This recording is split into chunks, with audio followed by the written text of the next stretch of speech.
Huge changes for the F1 2023 cars. As the 2022 Formula 1 season closes, attention shifts to 2023 and the intriguing storylines and battles that will unfold.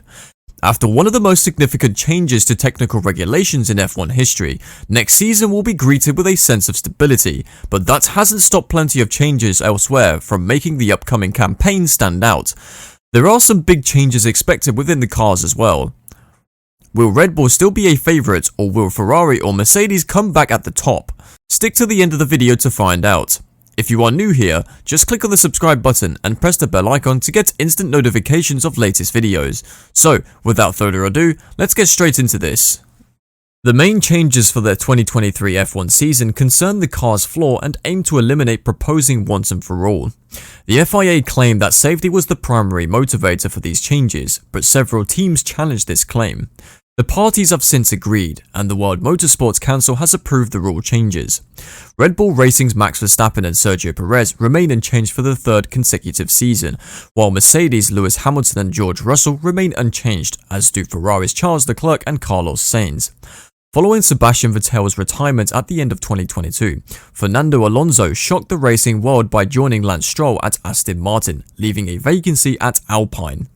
Alpine chose Pierre from AlphaTauri to form an all-French connection with Esteban Ocon, following the contract saga that saw Oscar Piastri on his way to McLaren to replace the ousted Daniel Ricciardo in the garage bay next to Lando Norris. AlphaTauri moved for Formula E champion and long-term Mercedes reserve Nick de Vries to make his full F1 debut in 2023 after standing in for Alex Albon at Williams at the 2022 Italian GP.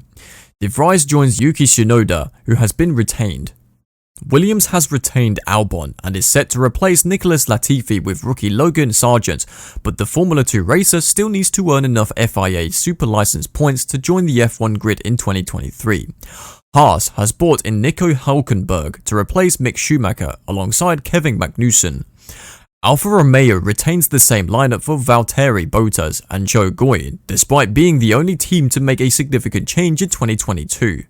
With only one pre-season test scheduled for 2023, F1 teams already know when their new cars must be ready to race on the 23rd and 25th of February. Currently, no F1 teams have announced their launch plans for 2023. For the 2022 Formula 1 season, the aerodynamic regulations were revised, reintroducing a ground effect formula for the first time since 1982. This was done in an attempt to reduce the current reliance on wings for downforce, which has been blamed for the dirty air that has made close quarters racing difficult in recent years, and instead put much of the onus on the floor and its added Venturi tunnels to develop downforce. Regulatory changes included the switch to 18-inch tyres for 2022, bodywork around the wheels, and a complete collar barge board devices to achieve the desired effect in terms of racing. DRS was retained for the 2022 rule set to mitigate the reduced slipstream effect on the straight, a natural byproduct of the change in aerodynamics. Despite the modifications, the cars were only a second slower overall than in 2021. Although the 2022 cars struggled more than their predecessors, their speed and higher speed corners helped close some gaps. One of the most serious issues caused by the changes was the emergence of porpoising and bouncing, a phenomenon in which the car oscillated on the straights. For the drivers, this caused discomfort and a lack of visibility. Porpoising is a returning feature of ground effect aerodynamics and is caused by activating the car's heave frequency, whereas bouncing is a mechanical response to changes in the road surface caused by the stiffness of the suspension. To mitigate this, the FIA implemented changes for 2022 and 2023, beginning with an aerodynamic oscillation metric (AOM) to ensure that teams were not taking liberties with the car's aerodynamic setups at the expense of safety. An FIA standard accelerometer that is already installed in each car is used to determine whether a car meets the FIA's AOM, with the base metric set at 10 joules per kilogram per 100 kilometers as its upper limit. Each car's mean AOM will be calculated from an eligible lap, which excludes in-lap, out-laps, and safety car laps.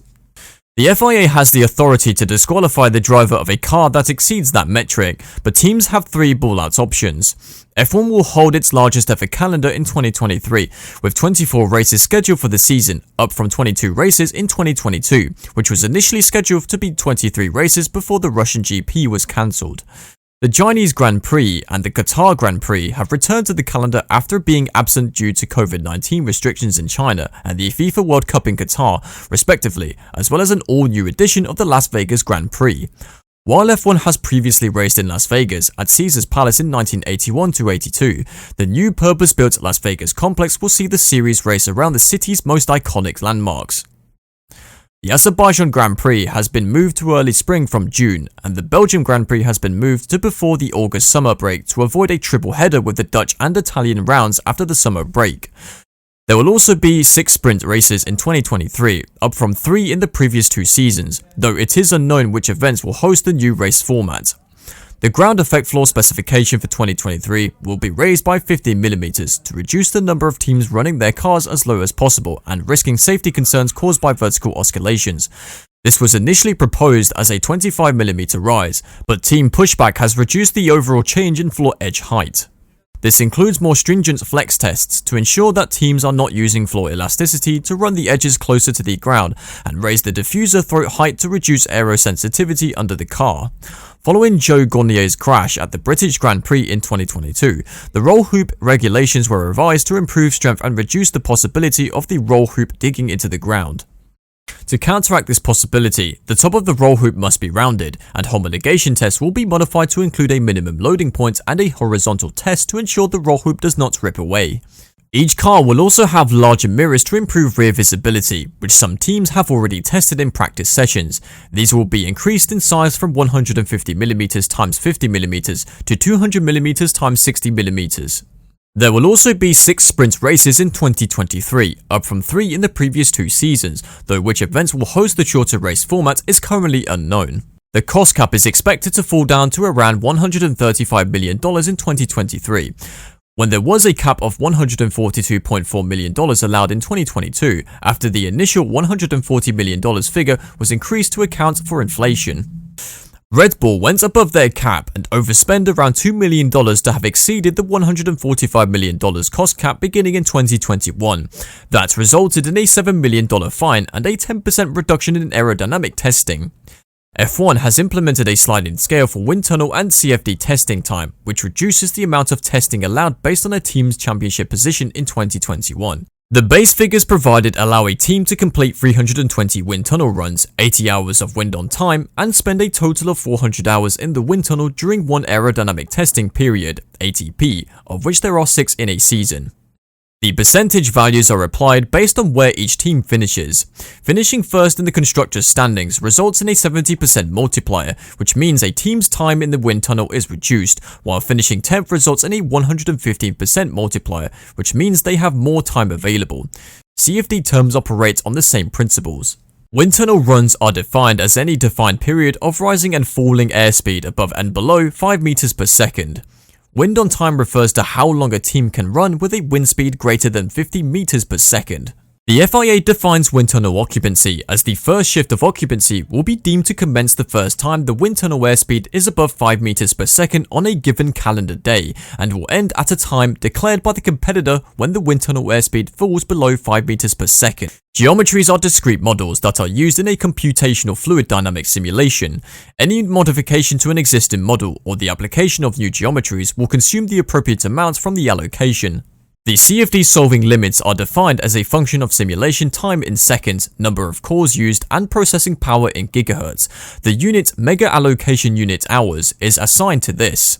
Red Bull's 10% discount stacks with the already applied multiplier of 70%, equating to 63% of the base allocation. Let's see what happens this year, but one thing can be said for certain, it will be full of F1 madness and thrill.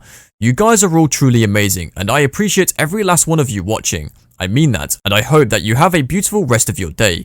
Do subscribe to the channel, like the video, and share your thoughts and questions in the comments section. And as always, I will see you again very soon.